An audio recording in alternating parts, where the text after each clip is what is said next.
want to get started, and one of the things we're going to do is share stories about what people are up to. So if you want to participate, just raise your hand and we'll pass the mic. I'm Rob Pasick, and anybody who's listening, I'm giving away $1 million. If you're not listening, you've been no, you're talking. He's Rich. Sorry, you're out there. I'm either going to give away $1 million or one of my books, which is worth $1 million. Actually, Mike Anlander, come on up here for a minute. Mike and I got together thinking that we had a few months of COVID, and we would work on that time because we couldn't get around to write a book. And that book came out, and then we had another year and a half of COVID. So, but Mike, can you tell about yourself and what the book is? Sure. And we got it over there. Can you hand me that book, Tech 4.0? Yes. Can you step here? We can. It's below it. To the runner, yeah. So I guess Rob's going to use me as guinea pig for telling what you're about. It is, Mike. So I've spent most of my life from the time I was about 18 years old, which was in the late 60s. I wish. Working in manufacturing in one way or another, in designing products, making products, mostly hard things. I haven't gotten deeply into software. And one of the things I've observed over those years is most of the issues we come up to in the manufacturing business are organizational dynamics issues, or what I also like to call the sociology of an organization. I think that's a more descriptive term of what it is. And Rob and I met, I think, was soon after 9/11.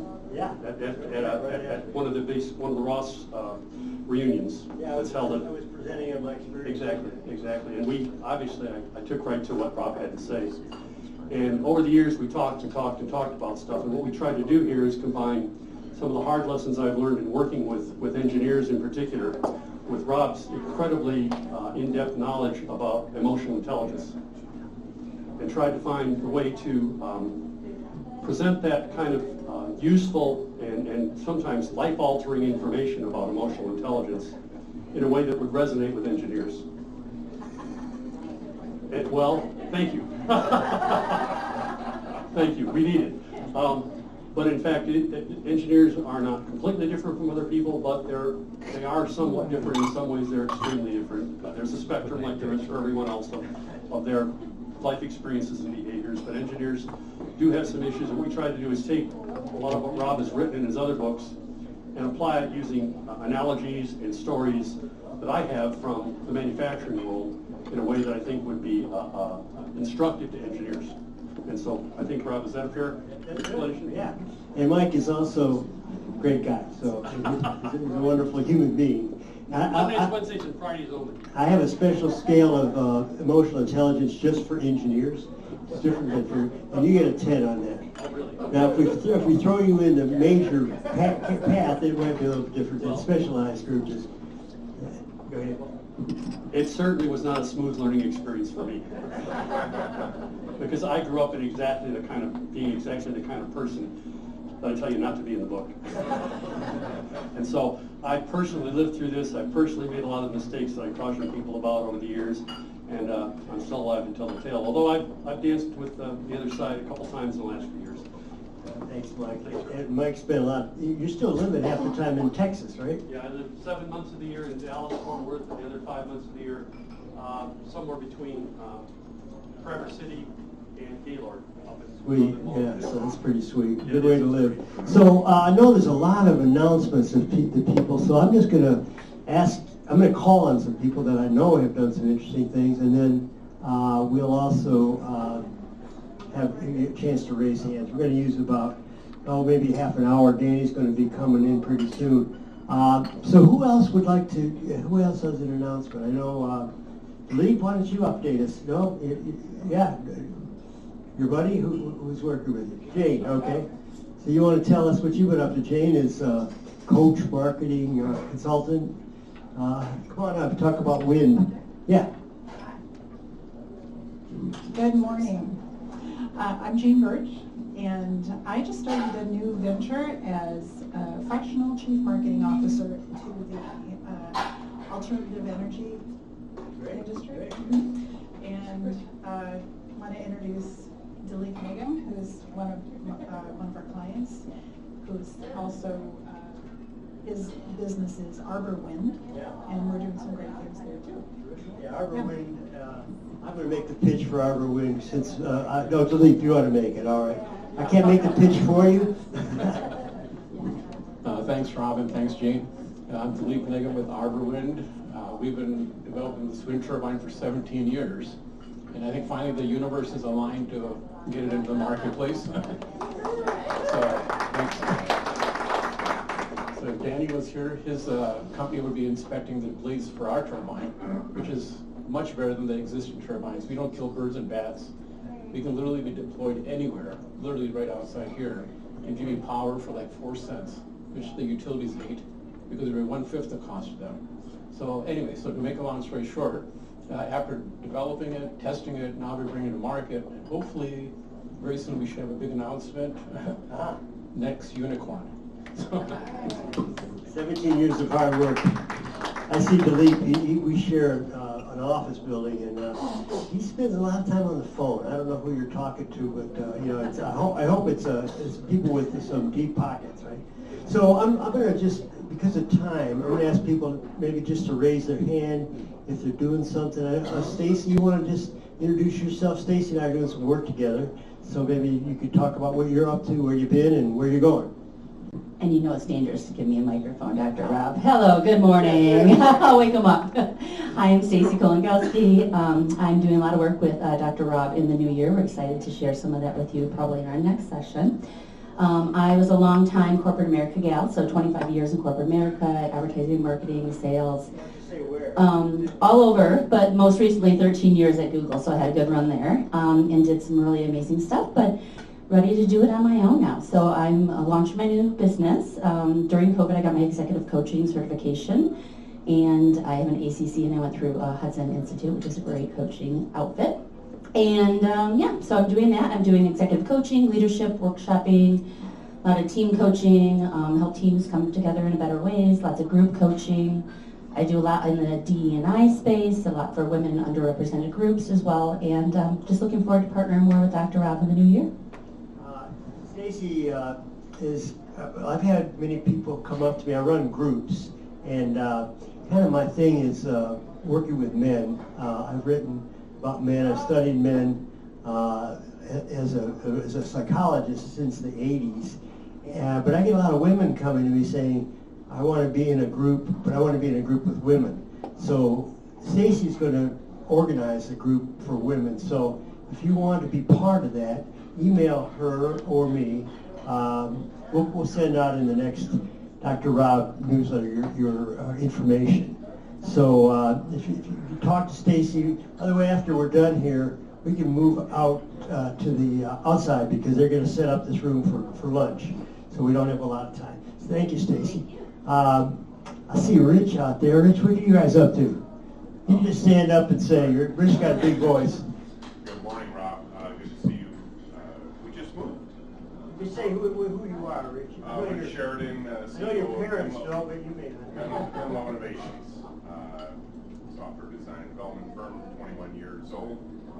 We just moved from basement of the Liberty Square parking structure to above Monte Osteria restaurants. That's where you are. We finally have natural light. Welcome, Rich. And Rich and Ferris. Where's Ferris? Okay, Ferris and Mike Samuelson, who's going to be talking.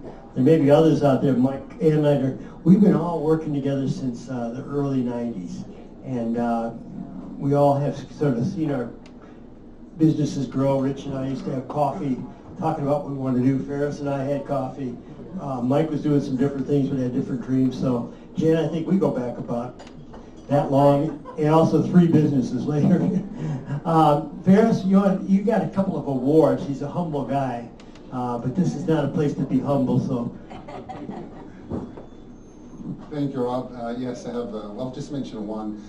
Diversity Professional Magazine actually did a cover story on my past, and initially started really with just a small story. They wanted to just have as part of the story that they usually publish.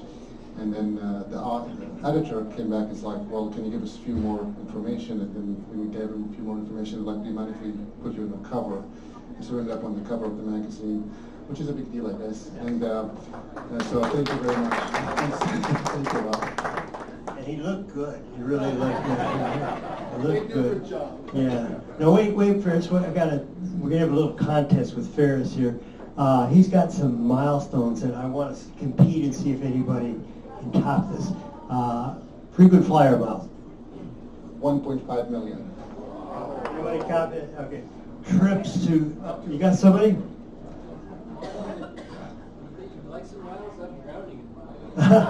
Yeah, I can use some. I'm giving them away. You're never going to use that.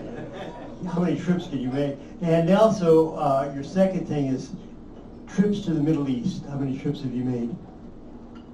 Middle East, I would have to think harder because all my trips include all kinds of different parts of the world. So my last trip just last week, I left here Saturday, after coming from Canada Saturday, to France, to Saudi, 1 day, to Kuwait, 8 hours, to Amsterdam, 6 hours, back to Detroit here on Wednesday. So. All right. Wait a minute, you missed the World Cup. Yeah, I mean, how did you miss that, man? It's like you should have had tickets. What's your team? Very good answer. What is your team? Oh, I was really heartbroken to see Argentina. Ah, Argentina. Okay, all right. How many Argentina fans out here? Okay, Brazil. Brazil. Nobody Brazil. Germany's out. Who else is in there? Cameroon. I like Cameroon. I just like saying the name. Yeah. I have no idea. The U.S. is pretty good. Admiral or Commodore, Mr. Fritz. Hey, come on up. Tell people. Eric has been doing some amazing work. We want to highlight work where people are helping other people. Most of these folks are indirectly, directly. But Eric, I raised you. You're not an admiral yet. You're commander. It's caused too much trouble in the Navy. I'm retired. You're commander, is that right? Yeah. All right, commander. Can anybody beat that? Anybody higher ranked than a commander? All right, you win a book. Great. Well, yeah, I worked with Dr. Reb for a number of years through Michigan. We were both in sort of the EQ leadership space, and so I still teach class that we once taught kind of together, ENTR 550 at the graduate level in the Center for Entrepreneurship. They were recently ranked number 2 globally, the Michigan Graduate Entrepreneurship Program. It's really cool. And that class is popular enough that it's actually 2 sections now, so we just keep growing it. I also teach the core course for the Entrepreneurship Minor, which is the largest minor at U of M. And my students have just finished all their projects, and it's really wonderful. There's going to be an ice skating rink on the Diag because of one of my student teams on the 5th. And they just did a number of... I want to hear about this. Let me tell a story, because Eric is, you think he's not humble, but he's doing some amazing things with veterans. And it so happened that a cousin of mine, who's in her 30s, started going out with a guy, and they started living together, probably going to get married at some point. And he retired from the Navy. He was career Navy, like 20 years, ensign, I think, and he wanted to move back to Michigan, where my cousin is from, and didn't have a clue what he wanted to do, except he wanted to go to the University of Michigan. This is a lifetime dream. He's from Brooklyn, Michigan, and his lifetime dream was to go to Michigan. I said, I think I know a pathway for you. He said, come on. I said, no, he has no college. So tell what happened, Eric. So I actually have so many of these stories, you're going to have to give me more prompting, because I literally work with most of the vets on campus. Do you have the name? My cousin. So the trick here is that basically on a daily Tell a basis... story. Yeah, anything. Generic story. Oh, that's fine here. Let's see here. Well, okay, so just... Jason. Jason. Oh, okay. I need prompting. So, but yeah, so I have a number of students that are just constantly coming into University of Michigan, and these students are veterans who come in with a whole host of maybe not the best behaviors from the military also, and coming in not believing that they can succeed at a place like Michigan. And I go through a whole coaching session with them, and I have a whole course that I teach them for veteran success through the U of M SVA. And so I have one young man who came in from the Air Force. He was a TACP, which is the Air Force version of Special Forces. And he was injured and had done a lot of very high-stress training and events. And he came here, he was just a mess. And he will say to you now, if I hadn't come in and met you, Dr. Fretz, I would have been in jail or been dead. And now he has graduated, and he worked for my company for a little while, and then we got him an even better job. He works at Fisher House, which is a fantastic charity here in town. And he's now taking his med school exams, and he's going to go become a doctor. And this is a guy who, when he at graduation, was standing there, me and him and his dad, and he said basically like, you're both my dads. And so I really love, the kind of stuff that I've learned from Rob and these sort of techniques of emotional intelligence. You can really connect with somebody, you can change their lives. And so I think this is great stuff. Yeah. Thank you for your work. And Eric is humble, but he really helps the vets, and I feel like it's not enough that we do to help not just the Vietnam vets who are having a lot of problems now, especially with PTSD and health issues. Mike, you're one of those. Yeah, Mike is a vet. Maybe you could, when you come up, you could talk about it. But I'm very close friends with a guy from high school, Nick Luxon, and Nick had. He was in infantry in Vietnam. He shot up his leg. He's now be able to walk. He's got vertigo, and he has gotten really involved in trying to help vets. And this Fisher House is something we don't charge for this event, but I really would encourage people to donate to Fisher House, which is a place where, when vets come to the vet hospital.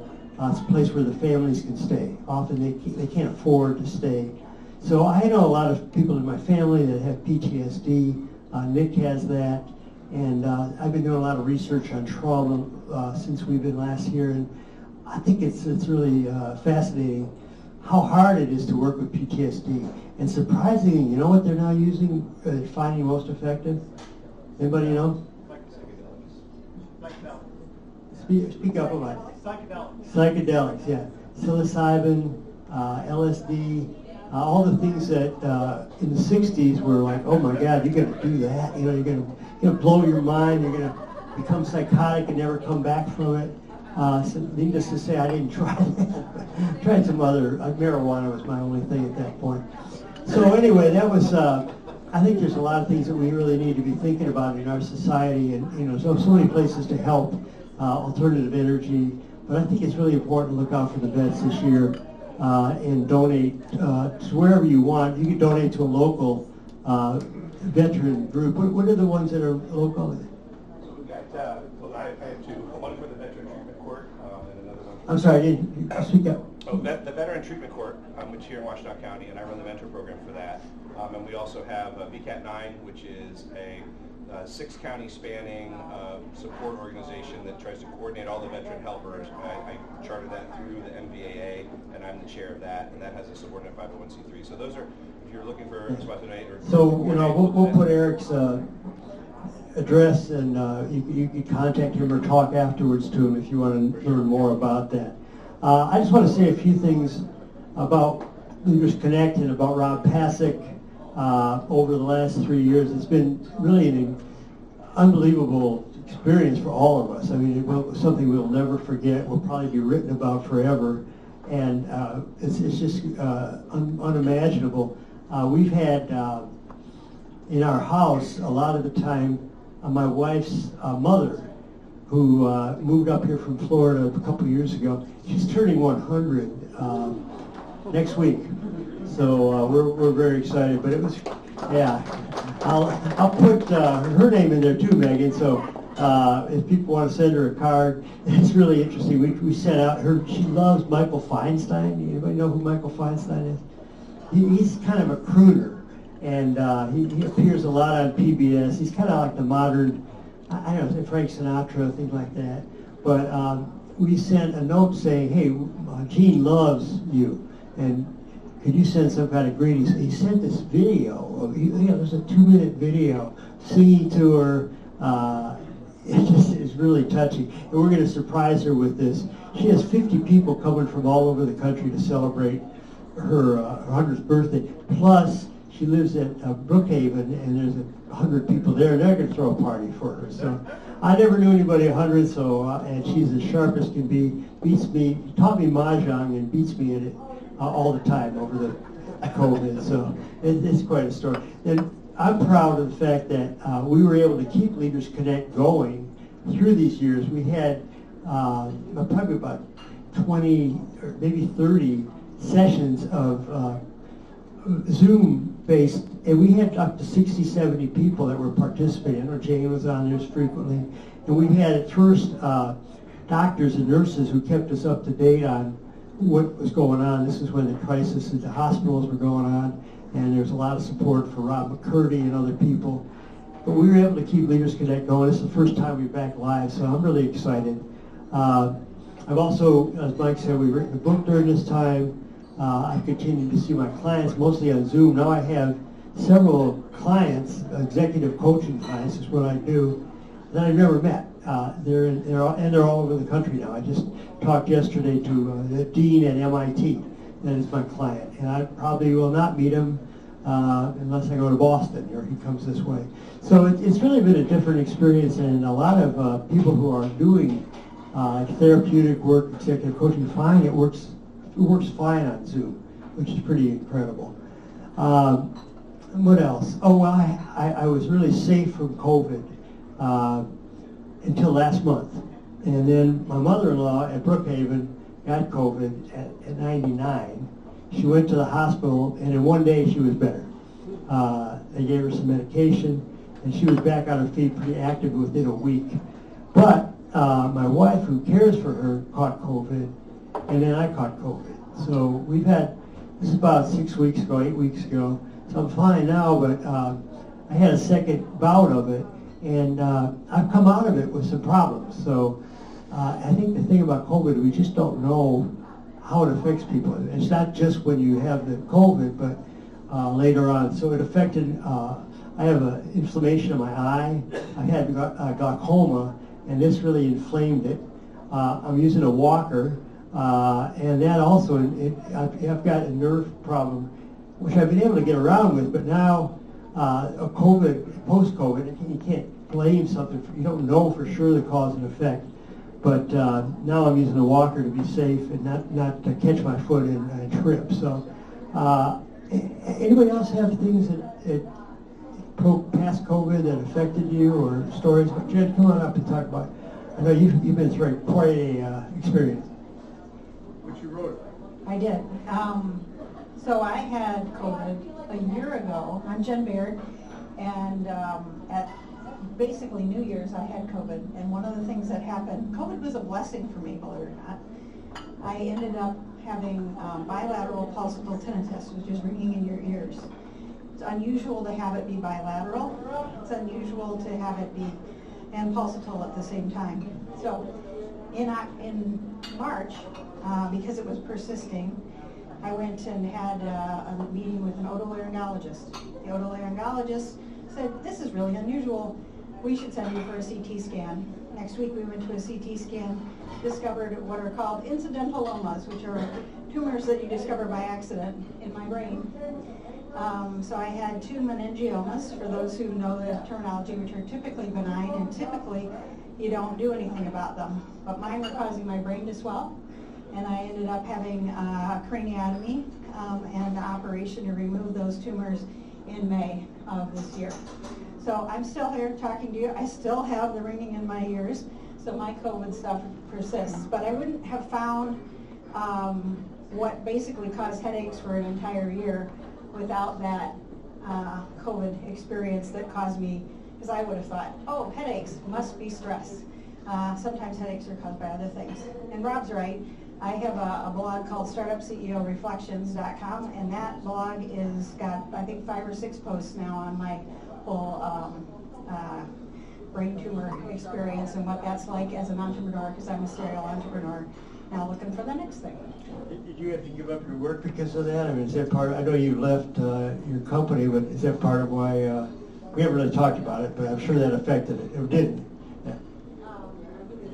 The quick answer to that is, I actually recovered, went back to work, but it definitely, it's going through a major surgery like neurosurgery in the middle of running a startup is a pretty tricky thing, and I would not say that it didn't have any effect on my company. It sure did, but at the same time, I wouldn't say that it's not recovery that's causing me to be looking for the next thing. Speaking of next thing, Jen truly is a serial entrepreneur. I've known her through 3 companies. The first is a medical device, and you and Rich partnered on that. That was it a software device? I'm trying to remember what. It was a psychometer. Psychometer. Well, so it is a medical device, yeah. And then the second company was in energy. Is that correct? Yeah. Wind energy, and the third company is in medical. Was also it was a software thing. And we're trying to what were you guys working on? I'm trying to remember. I did some consulting with you, but Software medical device. yeah. So Jen, when she says she's looking for the next gig, be ready because she's hit some winners and she knows what she's doing. Very hard worker. I don't know if this is going to affect you, but maybe a little more work-life balance because you know you dig in and you're all in on things, and it's great for the company. I'm not sure it's always great for you, but that's what you love. We're going to move on with the program. I'm very excited to introduce Danny Ellis. And I'm not going to tell the story too much, Danny, because that's what you're going to do. But I met Danny probably about 6 weeks ago, not that long. But I knew of him because my son, Dan, works for SkySpecs and is very excited about the work, is very excited about what the mission is. And he's right in this area of renewable energy. That's what you call it, the term. And it's really fantastic. As a matter of fact, I would like to tell people about it. The New Yorker this week has a series of stories. And the first stories are scary. And then the woman who wrote it, I think it's a very famous writer, I can't think of it. But she tells all the stories of what is hopeful. And it's very, very exciting. And Danny has another story. So here's Danny Ellis. We're going to turn it over to him for about half an hour and go from there. Anyway, thank you very much.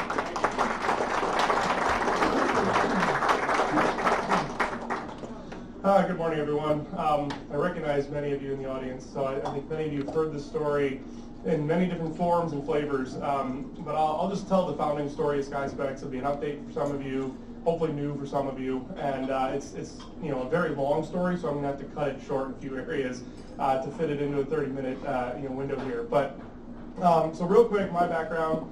I moved to Ann Arbor in 2006 from Kalamazoo, came here for school, went into aerospace engineering, largely because I liked things that flew and knew I was good at science and math and had no idea what I was going to do with that. Moved, it was going through, kind of the financial crisis of 08, 09, had an internship lined up in Southern California. Another reason I picked aerospace engineering was to get out of the cold, because most places that you work in that field are in the warmth. And so I had this internship lined up with Northrop Grumman, and a month before the school year let out, I got a call from them that because of the financial crisis, they were cutting all interns at that particular facility. So I had a month before school, going into summer, to decide how am I not going to move home with my parents. And honestly, this failure, I tell this because many of us would go through many ups and downs, and when that happens, you think oh, that's the end. What am I going to do? And that was really the starting point of SkySpecs. Looking way back, that was the first pivot point. And it was because I was desperate to find anything. So I started calling my aerospace professors and say, I'll do research, I'll sweep floors, I'll do anything. I don't need to get paid. I just need an excuse to tell my parents I'm not coming home. And this one professor of mine, a guy named Pete, Professor Pete Washabaugh, he was running the Wilson Center, which is a student team project center, where the solar car team, the Formula race car team, and there's 40 or 50 teams in there now, they all work. And he said to me, he's like, yeah, I'm looking for someone to come work in the machine shop and work with students. Would you be interested? I was like, yeah, that sounds perfect. When can I start? And he was like, can you be here in 30 minutes? And I was like, sure. And I hopped in my car, I drove to North Campus, I showed up, he gave me a broom, I started sweeping the floors, and then eventually I started, working on all the CNC machines and teaching carbon fiber layups and all this stuff to all these different students. And through that summer, I started to recognize I wanted more hands-on experience. And I was going into my senior year and had never built anything that flew. And so I felt a bit of a fraud saying I was going to be an aerospace engineer, but didn't build anything that flew at all. And so I took that opportunity and I said to the department, you know, these things called drones are starting to kind of, you know, be heard about. Mostly military, but a few, you know, commercial things. I said, I'd like to build a drone for my senior design. And they're like, yeah, that's a great idea. Here's $1,000. I was like, well, that's not going to get me anywhere. You know, I'll buy a battery and that'll be about it. So I need to find a way to raise more money. And so I formed a student team with Michigan Autonomous Aerial Vehicles. I went out and raised money from the university, from different departments, and from Northrop Grumman. So losing that internship got me the connections I needed to then go back to them and say, we're forming the student team. And we found this international competition to go build a drone. I'm going to fast forward through, you know, a bit of that story, but the, you know, the crux of that was I got a bunch of friends together to go work on a passion project. And I was about to graduate, and this Professor Pete said to me, he was like, well, you can't leave, the project's not done, you're going to grad school. And little secret that many of you that know me may not know yet, my grades were not high enough to go to grad school, like not even close. And I was like, Pete, I can't get in, I'm below the minimum requirements. He's like, just make me your recommendation, it'll be fine. So something happens, he recommends me, I get in, he gives me a job teaching an introduction to aerospace engineering course as a graduate instructor. And then I continued to work on the project. Well, then more students started coming to the university to join our project. Like when you recruit for the football team, that's one thing. But I felt pretty proud that we were recruiting for a student organization, and they were choosing to move to Ann Arbor, you know, to come work with us. Some of those ended up being in my class, and you know, became really good friends with them. And then at the end of my graduate program, the Center for Entrepreneurship came to us and said, you know, this is a really cool project. You should turn this into a business. And we looked at each other and we're like, we're not business students. We don't know what we're doing in business. And they're like, yeah, that's the point of Tech Arbor. Like, we're going to teach you. We're going to put you through these programs and show you what to do. And so I turned down a job at SpaceX. My co-founder turned down a job at Blue Origin. A few others turned down some other big jobs. Actually, one of them was at Northrop as well. And we said, all right, look, we're already living as poor college kids. We don't know any different. So, like, let's just give it a year, right? And so we just jumped in, and we were the worst solution looking for a problem, the absolute wrong way to start a business. Like, I tell a story to all new entrepreneurs. I'm like, find a strong problem to solve. Don't try to bring a technology to the world looking for a problem. But that's what we did. And so we were looking to use drones to inspect large infrastructure. And at the time, this is 2012 now, it was commercially illegal to fly drones. You could fly them as a hobbyist, but you could not make money off of them. And so I was trying to pitch to raise money in an illegal business. It wasn't quite as bad as the marijuana business went through and it was trying to be legalized, but we were still getting a lot of weird looks from people saying, well, if you can't fly them, how are you going to make money? Somehow raised a couple of rounds of funding, but in that first year, we were getting no traction. And we were hiding in the university still. We were still grad students. And so it was a learning experience, and we didn't need to make money because we weren't paying anybody. But after that year, we were about to just shut it all down. And we were sitting in Tech Arb, and this one advisor of ours, a guy named Norm Rapino, if anyone remembers Norm, we were sitting with Norm, and he was like, well, before you give up, there's a business competition coming up at Michigan, at Ross, called the Michigan Clean Energy Venture Challenge. And I looked at Norm, I was like, Norm, we're not a clean energy company. We don't qualify for this. He was like, well, why don't you just inspect wind turbines? And I was like, do they even need to be inspected? He's like, I don't know, but it qualifies you for the competition. And so, no joke, we took stock images of wind turbines off of Google. I replaced all the bridge pictures and cell tower pictures we had in our pitch deck, and we just replaced them. And I stood on stage at Ross and said, we're going to use drones to inspect these wind turbines. This is 2013 now. And we took first place. We won $50,000, which is the first money we ever saw. So yeah, big turning point there. First money we ever saw. And then like a month later, we took 10,000 of that and we went to a conference in Chicago. And it was the nation's largest wind conference, American Wind Energy Association. And that 10,000 bought us a 4-foot by 4-foot piece of carpet with an empty cocktail table and a CAD model of a drone behind us. That's all we had. We're standing there in our suits, completely, out of place, like way out of place. We're just waiting for someone to talk to us because we don't know who's who. We don't know who to talk to. And some guy on the second day walks up and he's like, oh, are you using those to inspect blades? And I'm like, yeah, exactly. He's like, well, I work for the world's largest, or the nation's largest inspector of blades. And we're like, well, that's awesome. How do you do it today? Well, people rappel down ropes, and it's really dangerous. And he was like, we should definitely be doing this. And so we ended up partnering with them. And I'm going to fast forward to the end real quick. The two guys that we met at that company, one of them we hired 5 years ago, and he moved from San Diego to Ann Arbor, which is a really hard move to pull someone.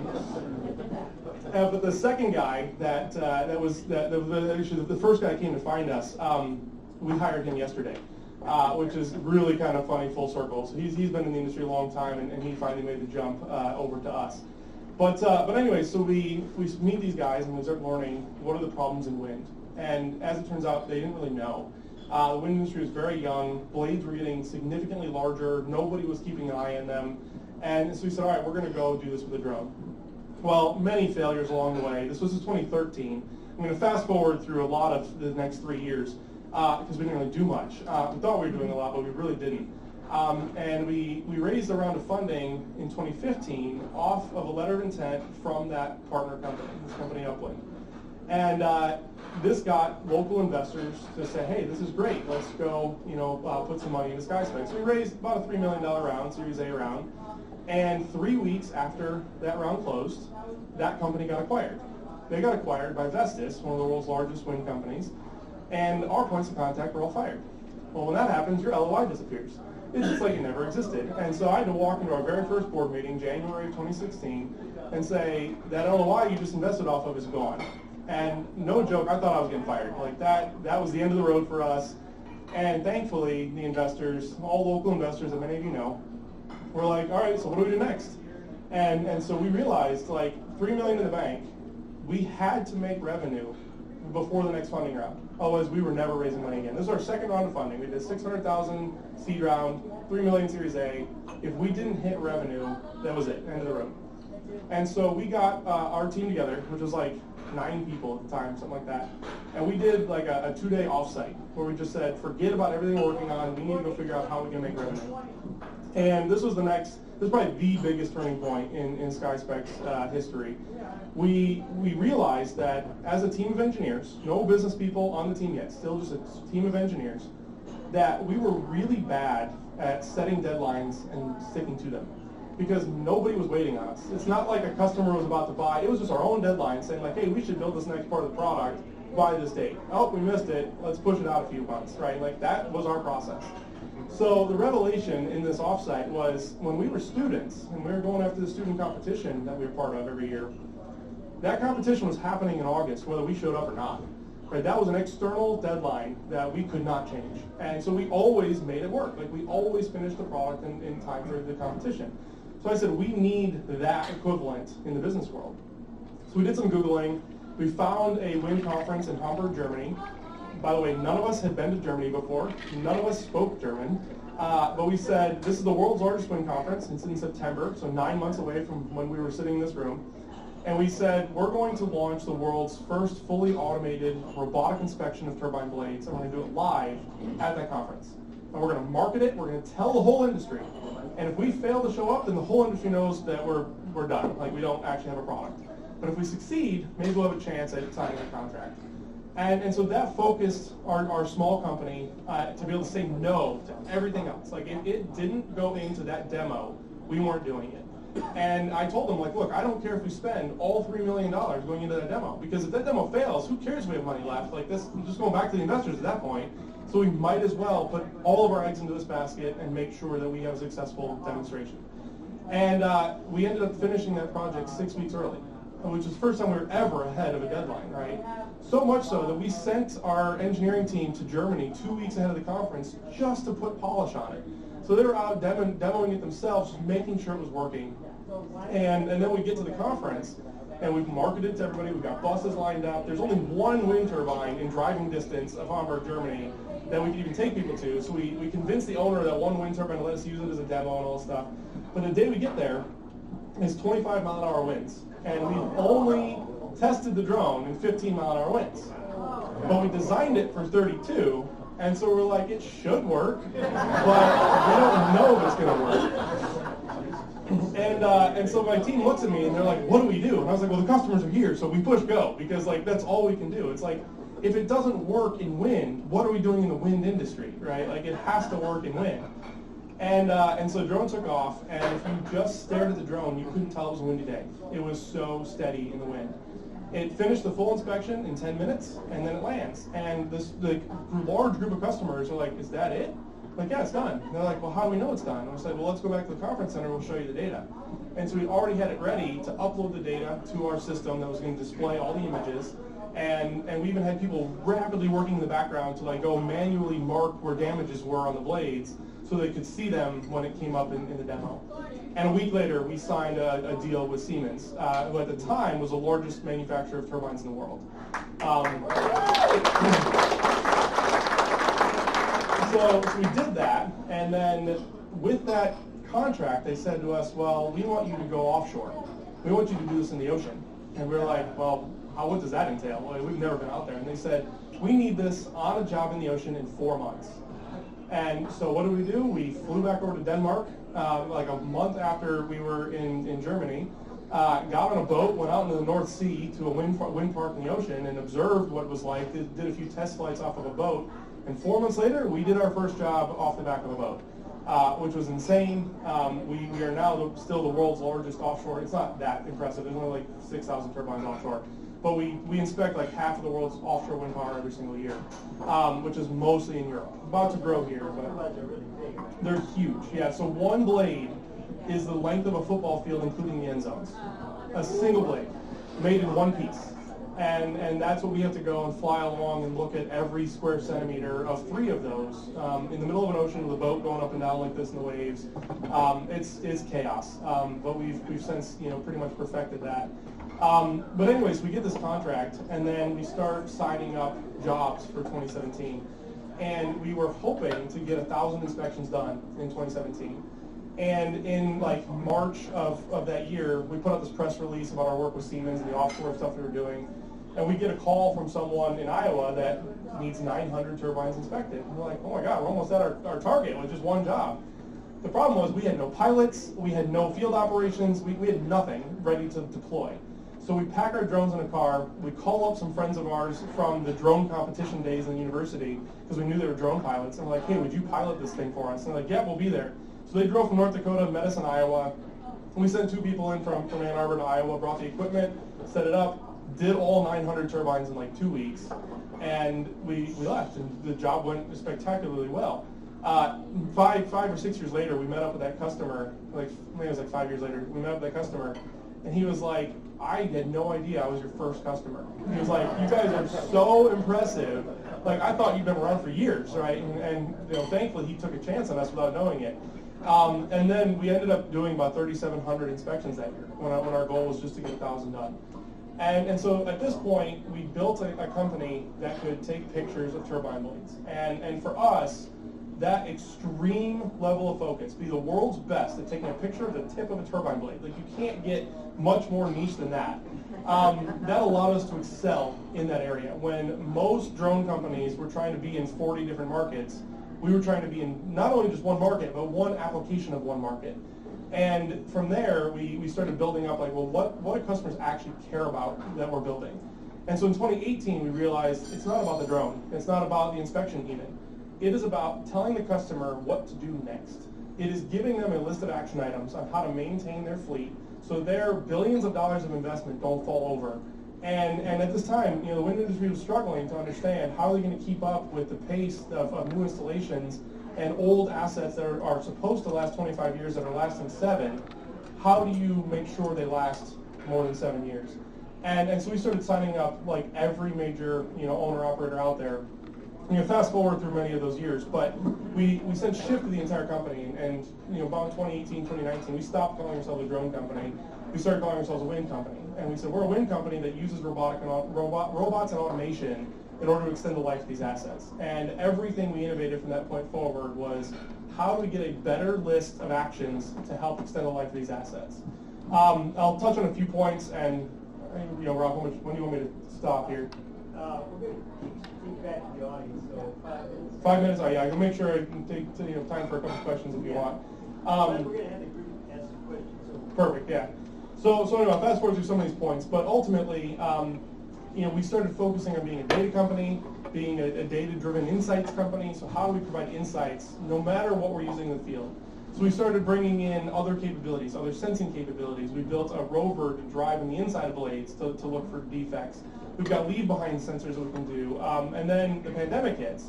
And we're like, well, how are we going to go work in the field and do all this stuff when the pandemic hits? And thankfully, because of choosing wind in 2013 for a business competition, we were in an industry that was already remote. Nobody's out there. We were working alone. And our customers that were in big cities were told, stop traveling. So you can't go to your wind farm anymore.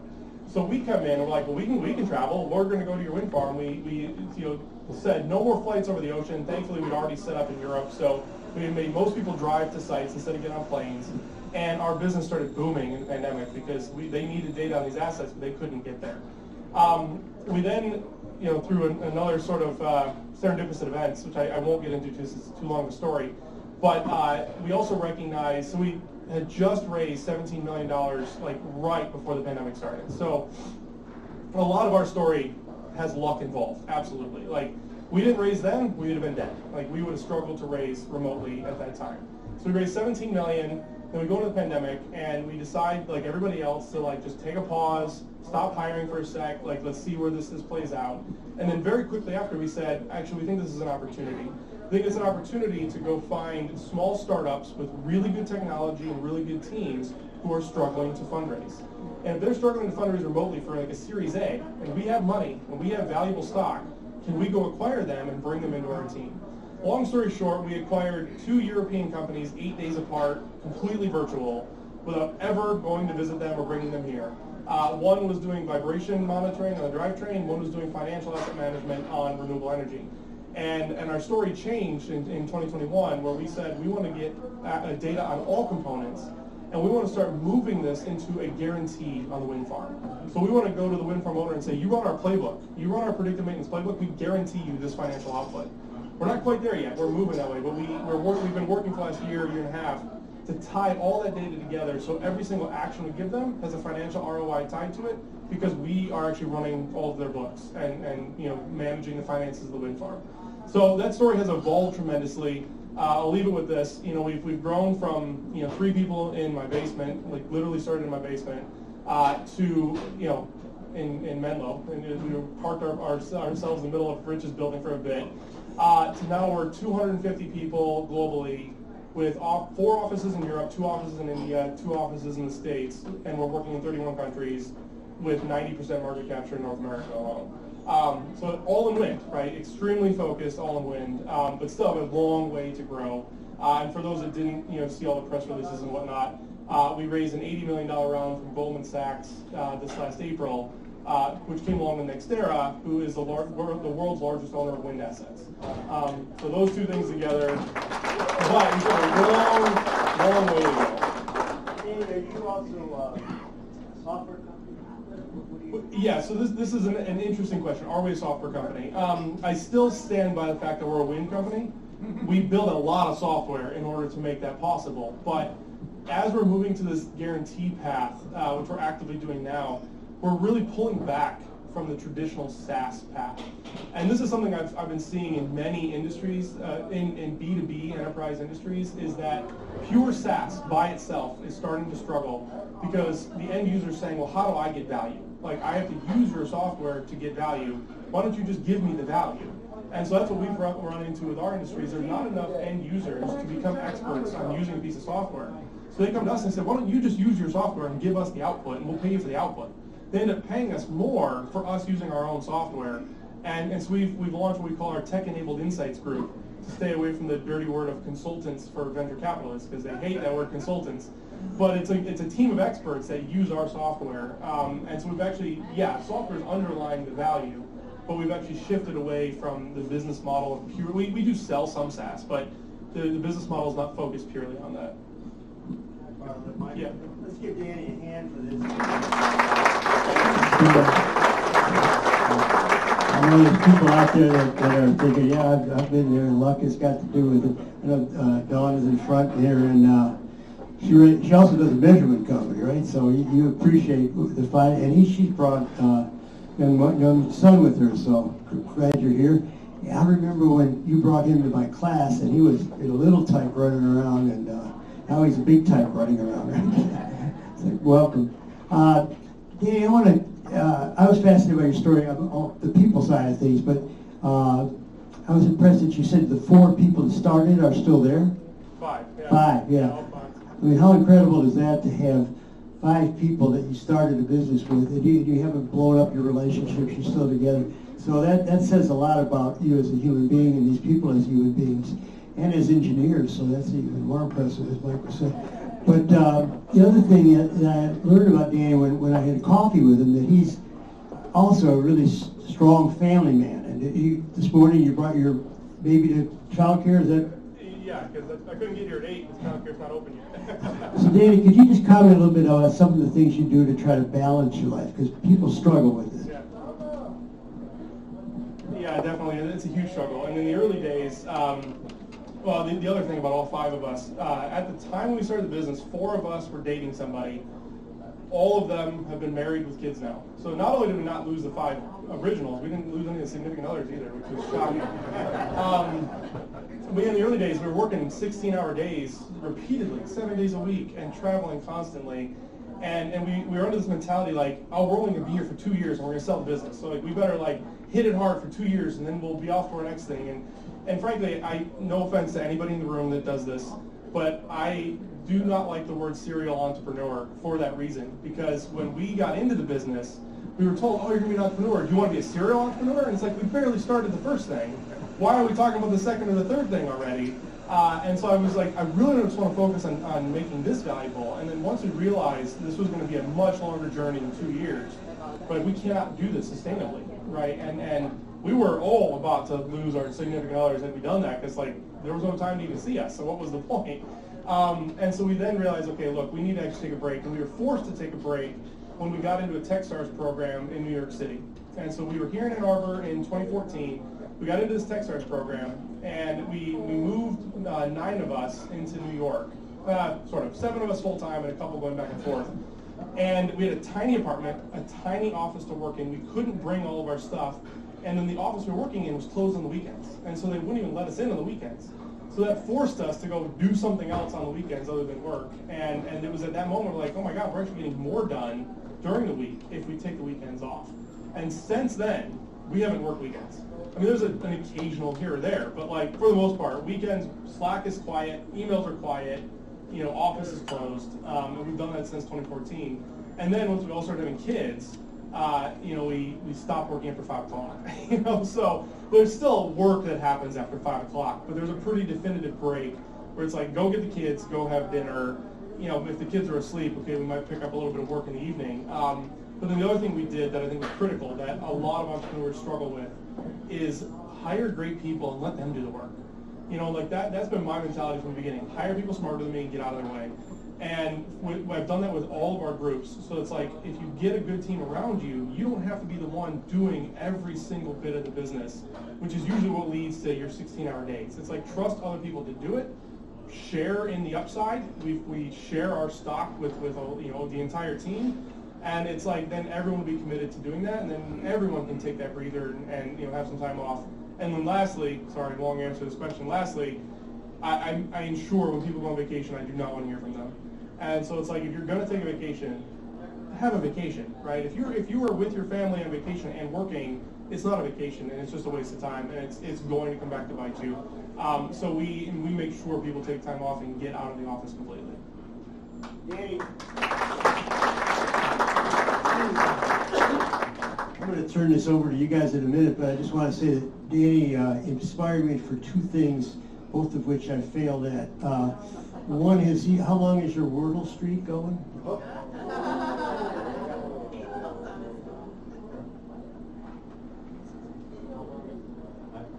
I think it is 289. 289. So I do Wordle now, and about every 5th one I can't even finish. So, I have to go 289. That's how many you finish. But I did get a 2 the other day. Well, that's pure luck. How many of you play Wordle? Probably a lot. It's a sensation. It's fun. The other thing that Danny claims to do, and I really doubt this, but you're a true guy, but have a zero inbox at the end of the day? Oh, yeah, yeah, absolutely. How do you do that? Not the end of the day, the end of the week. End of the week. Okay. Yeah. I failed at that myself. No, this is another thing that I did in 2015. So another thing with the family thing, we always try to take at least a full week off over the holidays. Maybe 10 days, depending on Christmas and New Year's fall. And I try to get that for as many people in the business as possible. Thankfully, the wind industry, it's cold outside, we're not doing a whole lot that week anyway, so it doesn't really disrupt business. But one year, I said during that Christmas break, I had a New Year's resolution that I wanted to get my email down to 0. And I've written one blog in my life, and it was on this, that I had another New Year's resolution to write blogs, and that failed. But I wrote one on inbox 0, and I had run into this situation where I was missing important messages because the inbox was just endless. It just scrolled and scrolled and scrolled, and everything would fall apart in there. So I said, this is stressful for me every day. I want to remove the stress from my shoulders. So I took that Christmas and I went through like the 14,000 emails, most of which were just mass deleted or archived. But I had like 400 that needed a response. So I spent that week and just responded to those 400 emails, got it down to 0, and then I built a process for myself to keep it at 0, and it has been at 0 ever since 2015. And that process is like, try to read it once if you can. If it's an easy response, respond to it. If it requires a follow-up, throw it into my Asana task list, respond that I'm following up, and when the follow-up's going to come, archive it if you don't need it, categorize it in a folder if it's for reference material later, and I try to just get through it as fast as I can. And I also try to only look at the inbox a few times a day. And so you look at it, see 10 have come in since the last time I looked at it, take care of those 10, and then back on to whatever task you're working on. And yeah, that noticeably lifted stress off my shoulders when I could open it back up at the end of the week and there's nothing in there. Meaning there's nobody waiting on me, which was my entire goal. It's a very hard thing to do. Then you're going to be coaching me, because I need to get that 0 inbox. But this story is absolutely fascinating. And what I'd like to do, rather than take questions from the audience right now, is ask you to go into groups of 3. Part of this effort is networking, LeadersConnect. So we're going to go into the second part of connecting. The first part was when you networked in the morning. And we also want to bring up a couple people at the end, Mike Samuelson, and I want to bring up our sponsors. Actually, let's do that right now because I don't want to miss that. And then I'm going to ask you to go into 3s and come up with a question for Danny. Mike, you want to just talk for a couple minutes about what you got coming up, and then we're going to feature you in another event.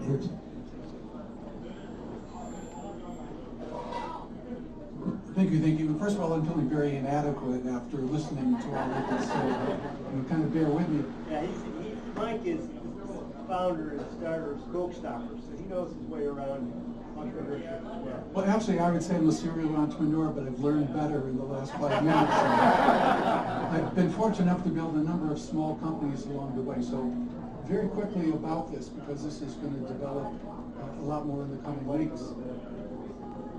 Okay, getting feedback. We'll do this. So anyhow, I'm 75 years old, and I've been able to build a lot of companies along the way. I came to Ann Arbor 60 years ago. So I was at Tappan Junior High School, St. Francis. I was at Arbor High School at the University of Michigan, professor. Traveled all over the world. I'm a mountain climber. So I've summited mountains on 5 different continents. Came back here, finished graduate school at the university. Again, teaching. Along the way. Let me add one thing. And he's still a disappointment to his mother, so. Maybe that's true. But fortunate enough to marry a wonderful woman who stood by me for the last 52 years, 3 beautiful children, 5 grandchildren. The most important part of the story. So in the course of this, I've done a number of things. One of my messages is you can reinvent yourself continually. Just kind of follow your passion, follow your dreams. Don't feel that you're in a rut and you have to stay there. So a lot about that at a later time. So one of the things mountaineering was, I'm not going to come back to Everest, I'm not going to come back to Kilimanjaro, I'm not going to come back to all these mountains that I'm climbing. By the way, all after the age of 50, after being diagnosed and treated for breast cancer, which was associated with my time during the Vietnam War. Another story. So I'm taking pictures along the way, and I developed this wonderful hobby of photography. So one of the reinventions was as a photographer. I love Ann Arbor. I mean, it's impossible to talk about how spectacular. This is almost like a brigadoon. It's almost not real. And I can say that because I wasn't born here. I was born in Western New York. I came here when I was 15 years old. And then I began to discover it. But not until I was about 2 years ago. So I walked these streets forever and ever, but I didn't notice them. So I have my camera, I'm walking, and all of a sudden I'm downtown, and I look at a building, and I say to myself, I've never seen that before. Of course I have. I've walked by it 100 times, 1,000 times, but I never saw it before. Walked a little bit further on campus, saw another building, and went, I don't remember that. So I'm starting to study it. As a photographer, you see things way differently. You see in multiple layers is what you see. So I started posting these, and pretty soon I realized that there's something so special about this. It is iconic. This is an iconic place. This is not Eden, but we're not miles and miles and miles east of Eden, if you'll excuse the symbolic reference. It is something very special. So I was encouraged, and so I wrote a book, and the book is 68 iconic places in Ann Arbor, taken by a professional photographer, along with about 450-word narrative, comments from other people. I'm very pleased because the cover endorsement is from Lloyd Carr, University of Michigan football coach, and Ari, founder of Zingerman, is also Mary Sue Coleman from the University of Michigan. Multiple people who got a hold of my book early in development have endorsed it. What's exciting for me is that this is a book of nostalgia. It takes you back. It takes you back to a time when somebody spilled beer on you at Fraser's Pub while cheering for Michigan. It takes you time when you're walking along on State Street and all of a sudden you see a beautiful Greek revival home that you've not seen before. And you wonder about the history behind it. Of course, it's Michigan Stadium. It's all the buildings that we've experienced. Anyhow, this has been a wonderful, wonderful experience. I was just notified yesterday that the book will be published this time next week. So it will be available. For me, this was all about passion, all about love. And so I look forward to coming back at some point and going through some of the photos, some of the history. And I bet in the course of that, I will provide some nostalgia for all of us in doing that. So thank you very much. Appreciate it. Thank you much. Very inspiring guy and a great friend of mine. And I've been happy to help Mike through many of these stages of the book. I also want to thank our sponsors. Dave, are you out there somewhere? Dave Whittaker? Hey, Dave, there you are. Dave, well, we should give you your pitch. You've been practicing it. So. I'm not. It's good to a little bit of a time warp today. So that thing hasn't been out for 3 years. We made it through, but we're a co-working business. So what we allow is people that have an expertise in the business. We're co-working. You don't have to worry about this. You want to worry about wind turbines, drones. If you're not doing anything afterwards and you want to be in a professional office in 10 minutes, we can do that for you. We have reception. We have 30 individual offices, which is what kept us alive during the pandemic. Individual offices. It's a really nice space, and I have a space in my house, so I don't need this. I also have a space with the Leap, but the ambience there is wonderful, and on Fridays at 4:30 they break out the scotch or the whiskey or whatever it is and have a nice round table, which I try to get to, so it's a lovely place. We also have Raymond here, which is a financial, it's a CPA firm, it's a sponsor. Zingerman's is a sponsor. Who am I forgetting? Bank of Ann Arbor is one of the people, Mike Cole, who really helped me develop this whole company. So we have some great sponsors. If anybody else is interested in sponsorship, let me know. But I want to turn things over. I want you each to get in groups of 3 for a couple minutes and respond to Danny's presentation with maybe a question or a comment. So if you get with 3 people, and please get with 3 people that you don't know. So don't go to your familiar faces, except for Mike, who knows everybody, and Jen. This will be impossible to do, but Give it a try. And Rich, for sure, you may have a difficulty, but so let's give it about 5 minutes. Yeah, I know people might be up against time strain, so if you have to leave, that's fine. But we're going to go for another 15 minutes. Is that all right with you, Danny? Yeah. Got time? Okay. Yeah. All right, so let's take a break. The effort here is around Danny's presentation. If you have a comment or you have a question, we're going to hear it. And there's coffee and water.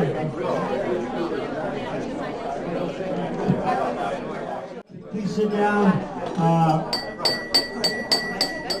Rob's going to tell us what his group is, but also Rob is a new sponsor for LeadersConnect, and he's looking to rent some space out here in town, big space. So. Also introduce Steve. So I'm Rob. Nice to meet everybody and see everyone. I've been on the webinars. This is my first in-person meeting here, so it's really nice to see everybody face to face. Both Steve and I work for the Cernel family. I've been with them for over 15 years now. The family owns commercial real estate, office buildings, shopping centers around Metro Detroit. We manage everything that we own. We hold everything long term. We really get to know our customers. Some people call them tenants. We call them customers because that's really what they are. We want to fulfill their needs of office space. We have a 85,000 square foot flex R&D building in the south part of town. That we're working with some really cool companies to fill some space that we have. We have some amazing companies already in that building, and so we're sponsors of this, so we can meet all of the wonderful companies in Ann Arbor, and also hope to buy some properties in downtown Ann Arbor as well, and kind of bring to the table what the Cernel family does, and I'll throw it to you also. That was perfect, Rob. I will only add one thing, which is that the purpose of our work is helping companies like yours. You guys have a comment for us? Did you talk about a question for Danny here? Or a question for Danny? Oh boy. A comment from your little group?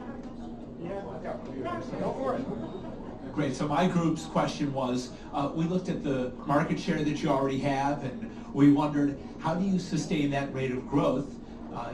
What would you do next?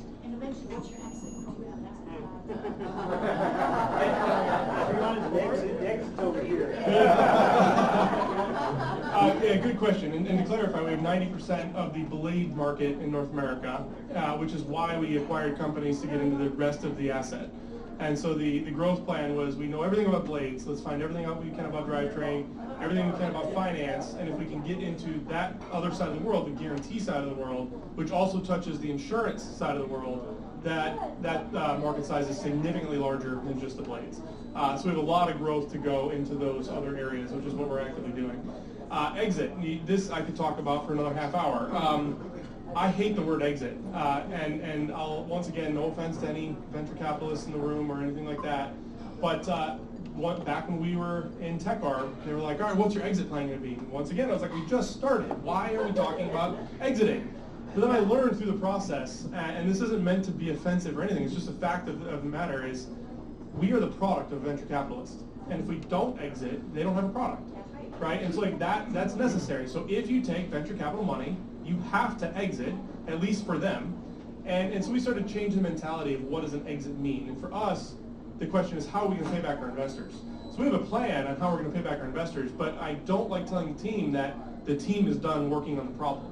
And so we've always been looking for the next step. And even this last step with Goldman, some of our early investors were able to cash out. So the earliest investors had their exit, and they're happy with it, right?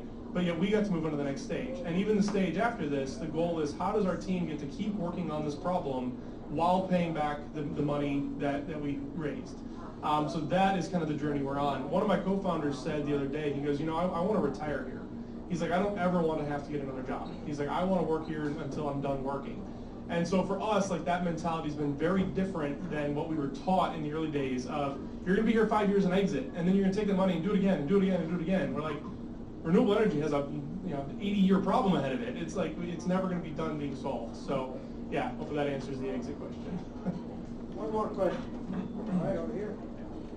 So our question, you touched on in your summary, and first of all, thank you again for being here.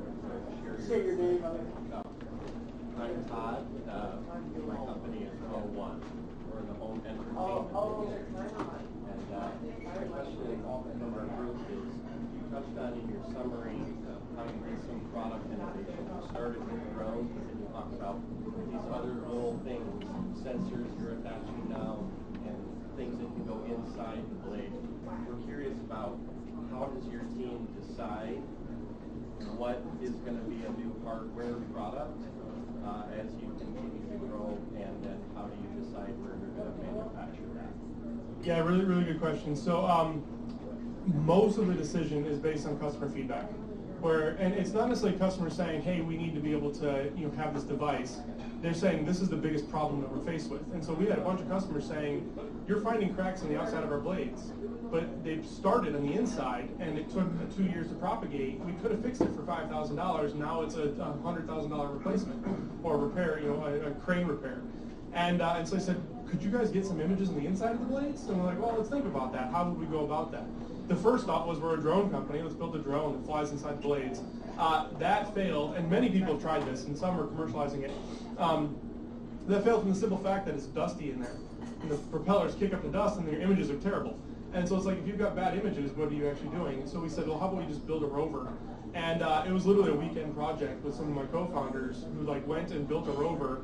And one of the innovations that they had is they bought this thing on Amazon that is the receptacle of a DeWalt battery charger for a cordless drill. And now we can go to any Ace Hardware in the country and grab DeWalt batteries, and it powers the rover, right? And so it's like we figure out how to do that. Simple stuff like that. And we do have an extremely talented team of electronics engineers. One of my co-founders is world-renowned for microelectronics.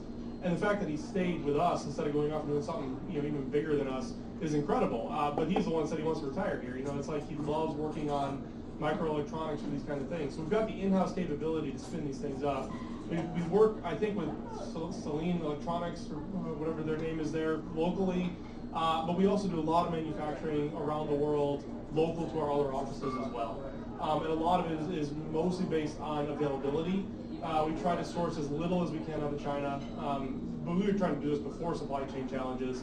We just want it as available as possible. And thankfully for us, we're not building high volume, right? So we have 70 operational drones. It's not high volume stuff. So we're not getting massive financial benefits from mass manufacturing overseas. So this is a fascinating story, and I think you've got a future as a speaker too. Rich Sheridan in the back there has kind of spun out of his company to become a worldwide speaker and author. I think Rich, you don't even need to mentor Danny. He's good at it, but you're doing a great job. And we have other business owners here. I know Don Hines in front has a company that measures precise balances. And you have not had an exit. You've had that company it's a family company basically at this point. For how many years are you on? I've been here 10. Okay. We started it 35, 40 years ago. 35, 40 years in Ann Arbor, so, yeah, so you can keep going, and, but I want to just make a couple of announcements. We met Rob and we met David, and one of the things that we're all struggling with now is the future of where we work. Are we going to go back to offices? Are we going to stay with Zoom? Is there a combination? Like even today I thought, well, could we Zoom this event? And it got pretty complicated to think how to do both Zoom and, because probably another 100 people wanted to come, but either they don't want to get out or they couldn't make it. And we had people from all over the world coming in on Zoom, so it's really a hard decision. And we will have some of these on Zoom. We're not going to go completely back live. But Rob from Cerno and Dave from Office Evolution are going to, and Peter Allen, who's been teaching real estate at the University of Michigan Business School, are going to put on a presentation on the future of work. And we may even hold that out at one of the spaces that they're doing. I know, Rob, you have a big space that you could align, so it's out by where we work out near Avis Farms. So we got some exciting things coming up. We've got Ari coming up again. We've got a professor from the University of Michigan who's written a book. Lots of good things.